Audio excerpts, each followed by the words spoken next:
Good evening, colleagues. Okay. It's my great honor and privilege to introduce our next speaker. Professor Jacob Olupona is a professor of African religious traditions at Harvard University with a joint appointment in African and African American studies. That is a basic fact. I think when you get to a point in your scholarship or scholarly career when you have your own Wikipedia page, we can safely say that you are now a world-class scholar, and again, kind of a given. But I want to also mention that Professor Olupona has and continues to exercise tremendous influence on the scholarship of African scholars on both sides of the Atlantic and beyond. And there are many in this room who can testify to that. As far as his accomplishments go, we don't want to spend too much time, so I'll abbreviate, shall I? He has received numerous research awards from the Guggenheim Center, the Rockefeller Center, the Getty Center, and so on. And he has served and continues to serve on the editorial boards of very distinguished journals. It was interesting to me to discover just recently that he has received an honorary Doctor of Divinity award from the University of Edinburgh, only to discover in conversation with him that he has also received honorary degrees, DLit, Doctor of Letters degrees, from both the University of Abuja and Ife.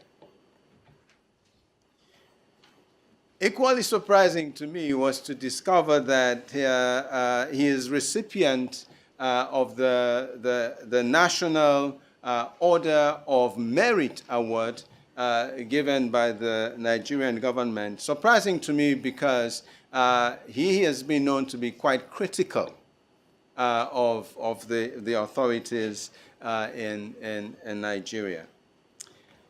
But friends, let me wrap this up. Professor Olupona has made such an immense contribution in scholarship on the international stage. He is the current 2018 recipient of the AAR Martin Marty Distinguished Award for Service and Scholarship. He continues to do his work as founding editor of the Duke University Press Religious Culture of African and African Diaspora series. I first met him about 10 years ago when he was doing research on African immigrants, religion of African immigrants in the US because our interests diverge. Since then, I have to say, when I find myself in other parts of the world, if I have opportunity, I let it be known that I know him, and that has been very good for me. And having the privilege of introducing him underscores that. I'm going to invite him, please welcome him to give his talk on rethinking the study of world Christianity in the 21st century. I'm deeply humbled, and I want to thank Yehu for the introduction. You're right, we first met a few years ago, and we have been friends ever since. Amen. I must say to you that this is, I must say to you that I'm deeply happy to be in this gathering and to see friends, old friends, and some of my ex-students who are now professors. And I also know that I am in good company based on my own background as an Anglican, the son of an Anglican priest, and given what I think I've been able to accomplish as an individual and as a scholar. So I want to thank the organizers of this conference for the invitation. I and I want to thank specifically Afe Adogami, my former student, Richard Young, Raimundo Barreto, and the students who have come to welcome us, to take us from the airport, and to be here. I titled my talk "Rethinking or World Christianity and the Agenda for the 21st Century." And I'll try as much as possible to go through my notes and try to see what we can sort of come up with in terms of what we have been listening to and what we've been discussing since we gathered here. I found myself almost constantly rewriting my notes, but then this morning I said I have to stop. So it's been a stimulating conversation, and I benefit a lot from this. What Christianity, genealogy of an expression? I begin with this above issue because I do not want us to assume that we already know what it is and what its relevance is in the contemporary trends of global Christianity. As simple as it looks, the term world Christianity is quite a complex and loaded terminology, both historically, politically, and ideologically. For example, and those scholars who are familiar with the debate can testify to what I'm about to say, that in the study of comparative religion, many of us object to the use of that term, the use of the term world religion, because it became not only a religious class terminology, but also a pejorative term, exclusive to higher religions, or the so-called higher religions, reflective of Karl Jasper's earlier age civilization. And I remember when I joined Harvard and I was given the opportunity to pick an office out of 3 buildings, I deliberately chose the Center for the Study of World Religions. Because when I was a graduate student at Boston University, we weren't welcome, because we were not considered to be part of higher religions. So that was why I chose that office. And I'm still there.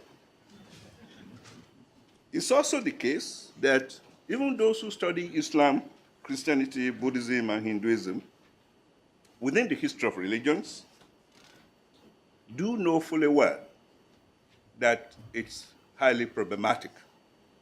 And it was the reason why, when I had a conference 2 years ago to organize a meeting on Yoruba religion, which is considered to be a global tradition, I call it Yoruba as a global religion. And I'm glad there are Brazilian scholars who are here, and I'm sure they will bear me witness that Yoruba is a global religious tradition. We must say that we need to then constantly be mindful of how we use the term world Christianity.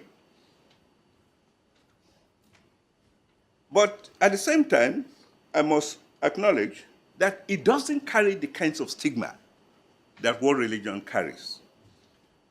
And to use the language of the Latin American liberationist, we can say that it is on the side of the oppressed and the other. It's almost the opposite of world religions, because it focuses on the global south as the privileged majority, and if you like, call it minority folks, who really make claim to that term. So that's the beauty of it. So what Christianity, for me and for most of us, will be seen as a heuristic concept that conveys multiple meanings, equally useful in describing what we variously do in this field of interest. So I have watched the conversation in the last few days relating to methodology, theological, historical, political, sociological, and I find all of them very, very fascinating. The term itself may mean, for us, Christianity in the South, which is Asia, Africa, Caribbean, and Latin America. And it may stand for Christianity as represented in the whole world, both within the global South and the global North, that is Christianity as a world religion. It may also signify the idea of the global South coming to evangelize the global North, particularly North America and Europe. What in my earlier work I referred to as a reverse mission. That was a term I coined in 1990, and we often use it. People don't know where it came from. So if you now use it from now on, know that I'm going to have a patent on that word. Besides that, it may refer to the globalization of Christianity from the South. That is Latin America exporting liberation theology to other places, Africa exporting the theology of enculturation, Asia exporting its wisdom traditions as influences on the status and identity of Christianity in North America and Europe. And those of you who are dealing with graduate students will know that this is exactly what is going on. You may find a Korean who is in Kenya. You may find a Latino or Latina who is in Asia working, and they're all working on Christianity in the same context. So the local and the global have sort of come together.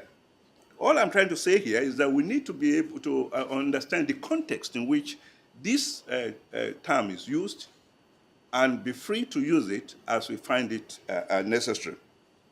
So the above represents the varieties of the various lenses of viewing the idea of world Christianity, showing its complexity, robust nature, scope, and reach, as well as its limitations.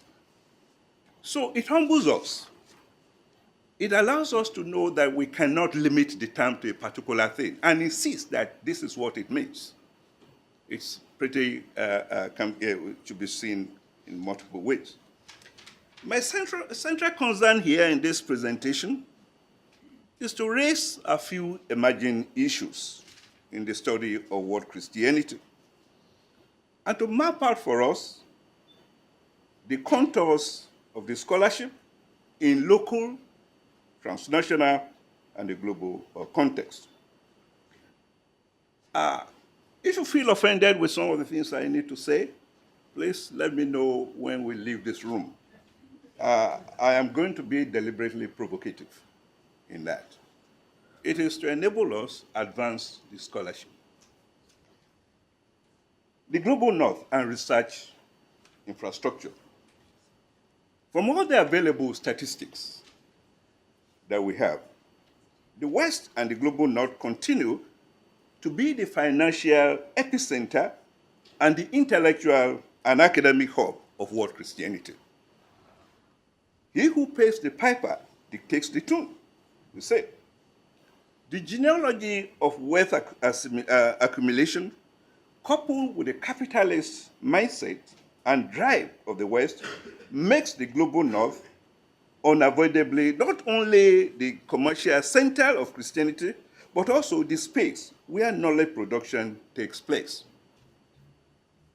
Concerning the need for constant reflection on the status, tone, identity of Christianity in the world, if I may expand on what I've just said, not only at key conferences such as this one taking place here in the global North, in journals, publications of books, research agenda, they are formulated, and even the curriculum, theological, the curricula that we run, the programs that we run, the infrastructure under which it flourishes are fashioned and placed within the global North.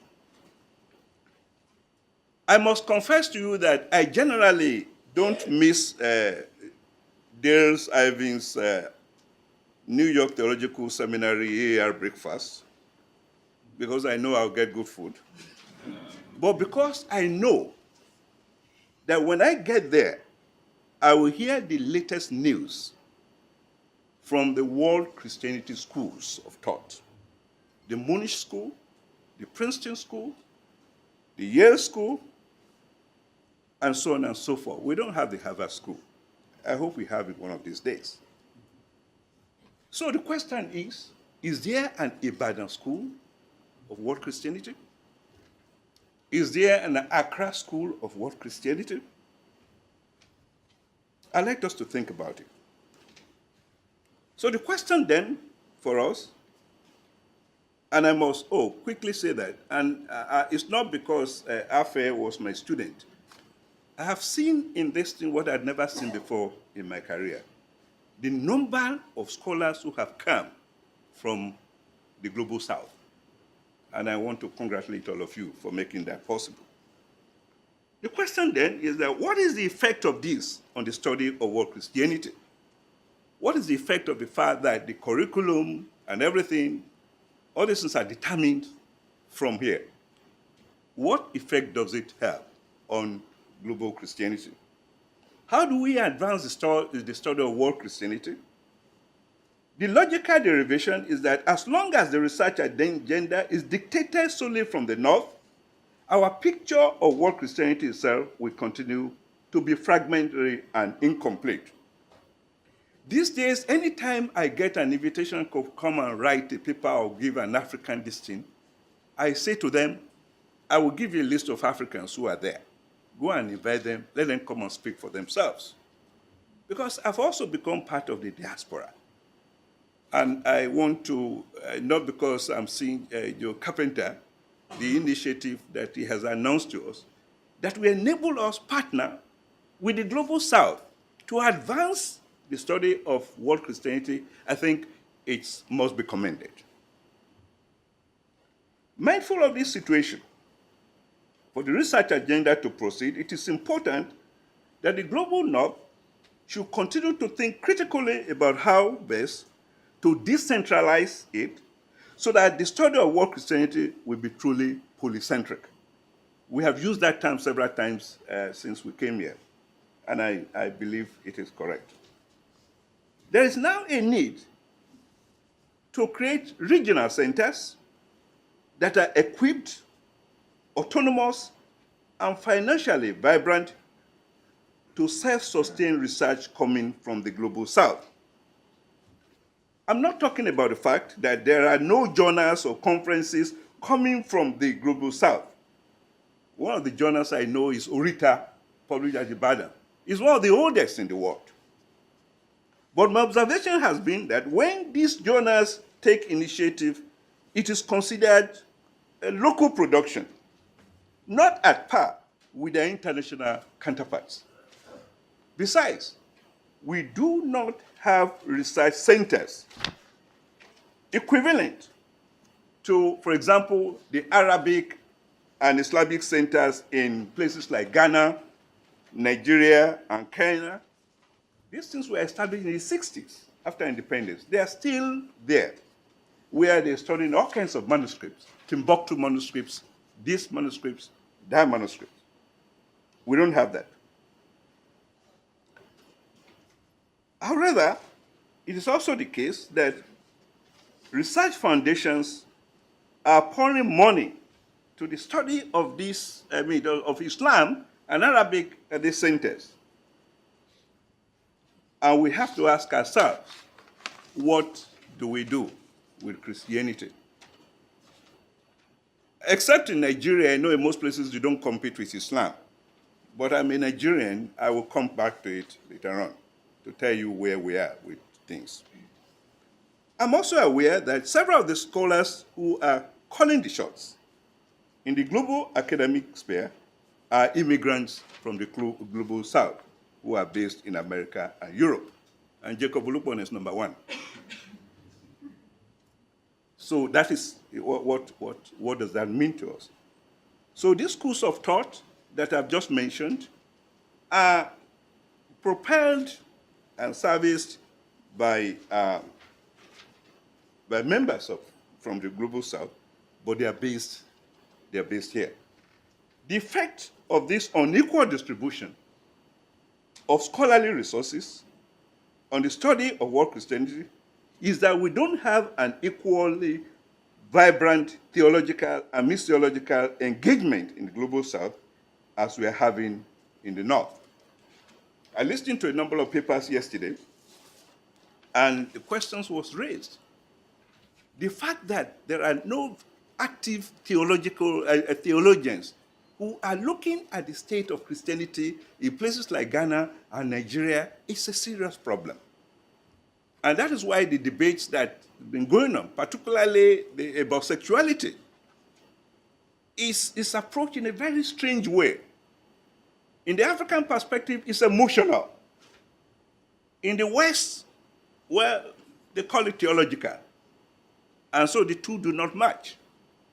It's not to take a position on that. People like us have become liminal figures because I say to them in Nigeria, it is my duty to let you know what America thinks. And in America here, it is also my duty to let you know what the African think about this issue. So we are liminal figures. And I think we need to recognize that. There's also another reason for pursuing the above agenda that I'm trying to lay out. That in the Global South, Christianity is not sufficiently engaged in dialogical conversation with the Global North. If there's going to be a new agenda, and that's why I call it rethinking world Christianity in this thing, we must engage this thing. This thing must begin. A dialogical conversation between the Global South and the Global North that will address some of these critical issues that I'm talking about. Somehow, my involvement in this thing has taken me to what I consider to be my root. And I'm willing, as a scholar, to pay a price for it, as you will hear pretty soon. This reflects the situation that I'm talking about. The lack of deep theological responses and engagement with critical issues that relate to the existence of the church in the global North. And on a personal note, I must say that I find myself increasingly unintentionally getting into trouble simply because I know fully well that all is not well with Christianity in Africa, and particularly Nigeria. If I may cite an example here, in the 60s, the Anglican Church had a kind of an extreme program with the Church of England. And my father had the opportunity to have a church in Bristol for 2 years. Most Anglican priests at that time, or people of his age, had that thing. They went to England for 2 years, not to get a degree, but just to have the English experience. And so when they came back home, they were well equipped with a lot of things. They knew the English church very well, and they were never taken by surprise, any debate taken on. Most people do not know that before the debate about gay and sexuality thing, the debate was about polygamy. And Africa was affected by that. And somehow they had a way of dealing with this thing and resolving their issues. This is a different story today. I'm sad that because of whatever it is, the global Anglican church is destroyed because of this lack of dialogical initiative. And this is what I think scholars must think about. How should we direct our response to the question of unequal resource distribution between the Global South and the Global North? Scholars in the Global South must begin to creatively embark on a new form of Christian philanthropy that will support not only research, but also make the actors recognize that it is not enough to build megachurches and cathedrals, and not enough to boast of huge members that reflect the growth of the church without a significant interest in research, such as building research centers, think tanks, and so on and so forth. I'm very happy, of course, that we do have a situation in Ghana where we can boast of research centers that talked about research in Christianity. Mrs. Oduyoye's initiative and the Afro Bidekos initiative are two important examples that I think we need to cite as exceptions to the rule. That is not the case in Nigeria, for example. Perspectives on Christian identity and the state of the field. As we take stock of the state of world Christianity, we may argue that its disciplinary and interdisciplinary approaches have provided insightful results in understanding how Christianity cut across various themes and concerns. We talked about missiology, theological approach, historical approach, phenomenological, social sciences, and so on and so forth. The fact that the demarcation lines between these approaches are porous suggests that the best methodological approach is an interdisciplinary one. That is a given, and I think we need to take this seriously. So at times, as I listen to some of the conversations about theology and anthropology, I just say to myself, is it really worth it? It's important because we're scholars, and that's why we train our students to be able to sharpen their minds about how they approach the subject matter. One name that was missing in one of the lectures earlier this morning was Peter Berger, who was a sociologist, but when we were students at BU, he functioned in the School of Theology, he functioned in sociology, he also functioned in religious studies. That may be an exception, but it was quite accepted in those three traditions, and he functioned very well because he was able to bridge the gap between what you call studying religion in terms of its history or origin, in terms of its function, the instrumental thing we have been arguing, and in terms of its essence, its intrinsic value. That was one thing that most of us who trained under him got from him. And you can apply that to any religious phenomena that you want to study, be it a church, be it a ritual, you kind of just look at that. When I read my students' essay, and I look at that, and I don't see the third thing, I say, go back and write that essay. Let me move forward. The fact that these lines, of course, and these approaches enable us to think critically about the phenomena is important to us. So it is then important, and it's imperative to invest time and energy in the development of paradigms from the global south and stop looking at world Christianity simply through the lens of Western methodology alone. I have in my own way referred to these kinds of approach as indigenous hermeneutics. I was in one of the sessions today, and the issue of language came up. Unfortunately, I had to leave. It was in David Capstein. I had to leave. What are we talking about? As we study Christianity in local context, we find out that within it itself, these terms that are expressed in languages are very important. The traditions are interpretive traditions. They are not just data that because we are doing empirical work, that we just have to apply sociology and apply Foucault and apply Gaidama and apply this thing. They are interpretive traditions, and the language will lead us to how they describe themselves. And that can be the beginning of interpretation and analysis. So what does that mean for us? It calls into question what we call methodology, and it calls into question what we call theory. One of the problems that we have in graduate school is that our students have a fixed notion of what theory is, and they are not willing to come out of that. And when you try to introduce a new paradigm and new explanation, they find it very difficult to comprehend that. Theory doesn't mean that you have to go and look for Gaidama and look for Foucault and look for whatever it is to make sense of what is in. It is more than that. And if I may, I don't want to repeat that word reverse mission, but let me say something about it. It came from the people themselves. When we asked them, what are you doing in America? Then they will tell you the history of how the North took Christianity to Africa. Now it is their turn to come and convert the pagan West.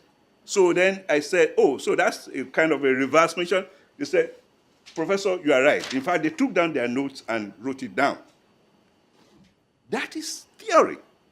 That's the way to begin to talk about what they do based on what they say to us. So that should be the way to go, or one of the ways to go. We may also argue that perhaps the most pivotal movement in the study of world Christianity have been signified by the following major features: the study of world Christianity that has provided material, important materials of robust scholarship among us, for scholars.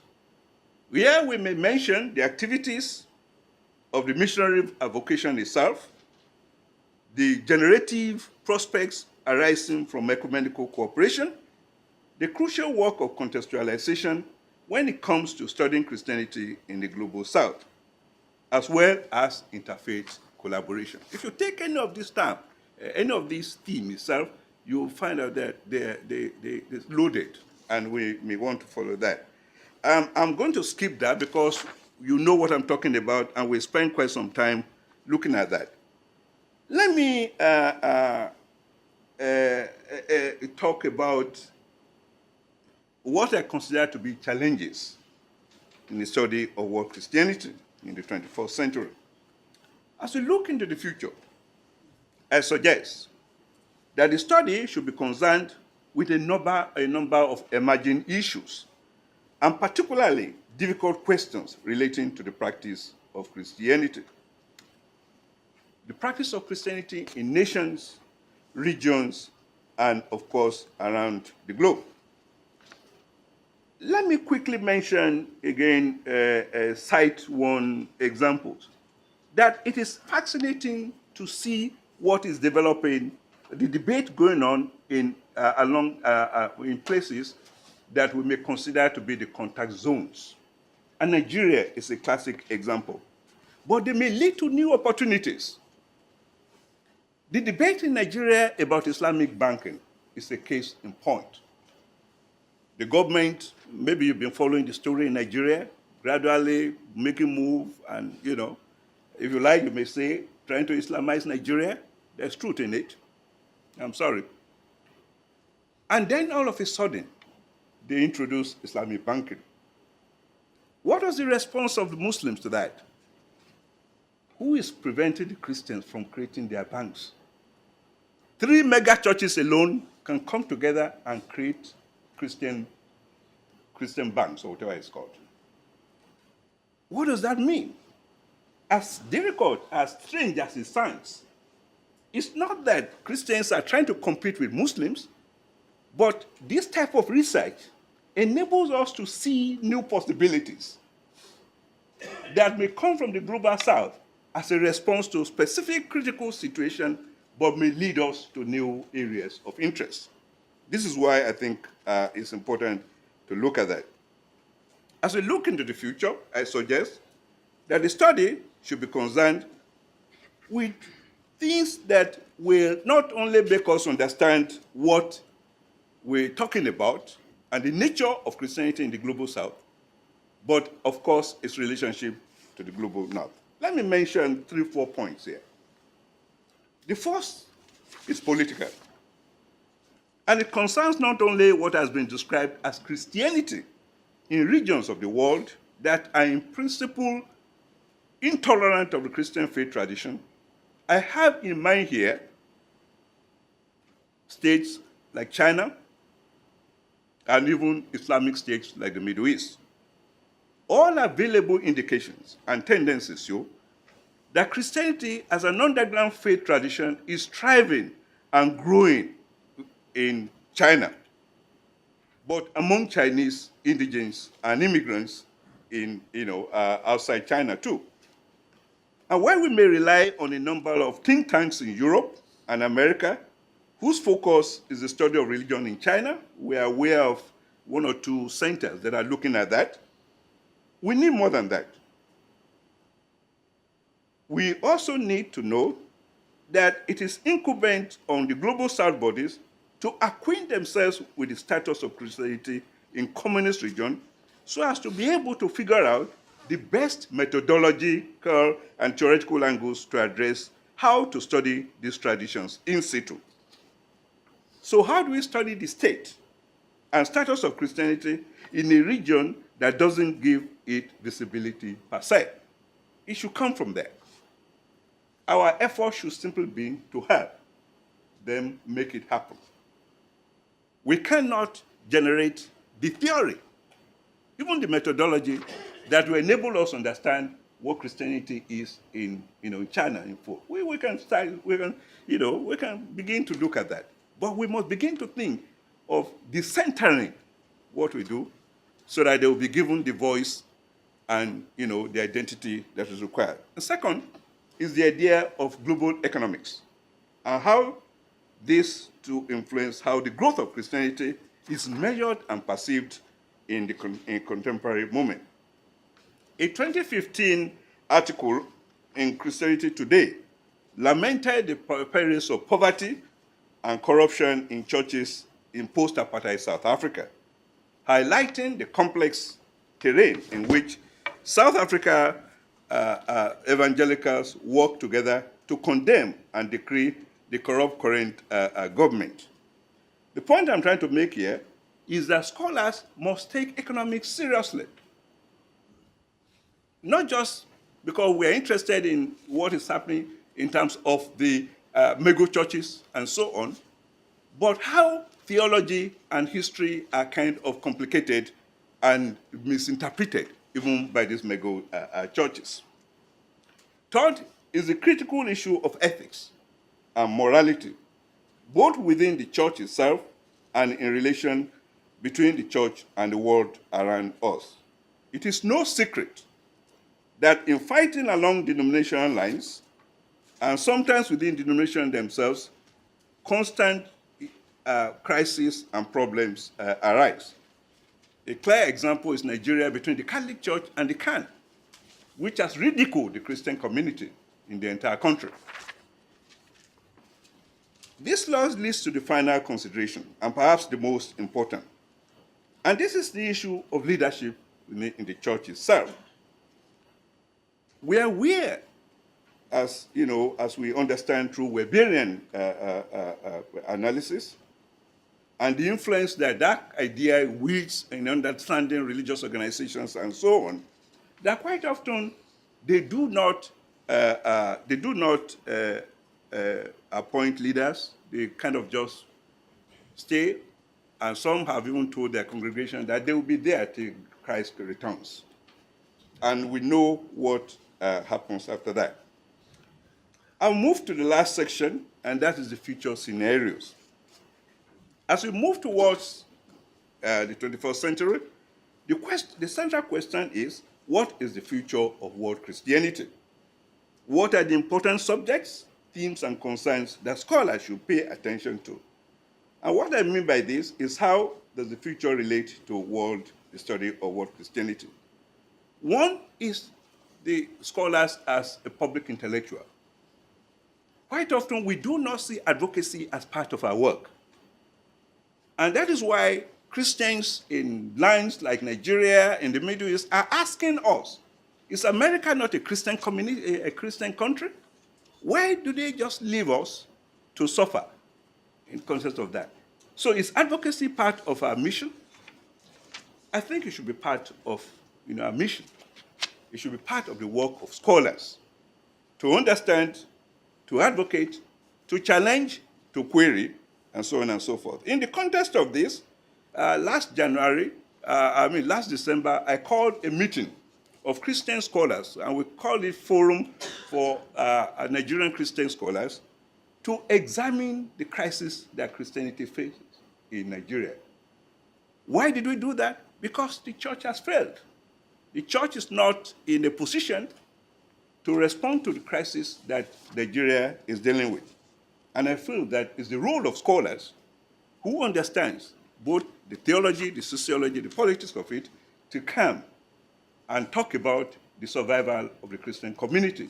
So the creation of a think tank and the active participation in responding to this crisis is important to us. Lastly, I will mention the question that we are faced with. And what is the role of world Christianity and scholars of world Christianity in the ascendancy of populism in the global north? Don't be surprised. Quite a number of Trump supporters are located in Africa. Don't be surprised. Why? And why is it that they have not been responsive to the kinds of cries and the complaints that we have made in the global north? Part of it also relates to what I said earlier on, the lack of this dialogical conversation between the global south and the global north. Because if we are able to understand why they will vote for, why they want to vote for Trump, then we'll probably be able to know why Christianity is in trouble in most parts of the global south. Middle East is a clear example that we are all familiar with. We must now, in conclusion, I must say that there's a need for us to create regional centers. And I'm hoping that AFE and its colleagues who have determined that this is going to be a yearly conference will be able to locate one of those conferences in African country. I'm not saying you have to take it to Nigeria, Kenya, Accra, and the rest of that is the trend now in African studies. African studies meetings, occasionally, I think 1 in 3 or 4 years, is taken to an African country. We take it to Asia, we can take it to Mexico, Latin America, not only because it will enable those scholars out there to make claim to this subject matter, to also see themselves as part of this scholarship, but that will enable us make a very important point in the sense that this is a global subject. It is not limited to North America, it's not limited to Europe, but I think it's something that we want to share with the rest of the world. Thank you.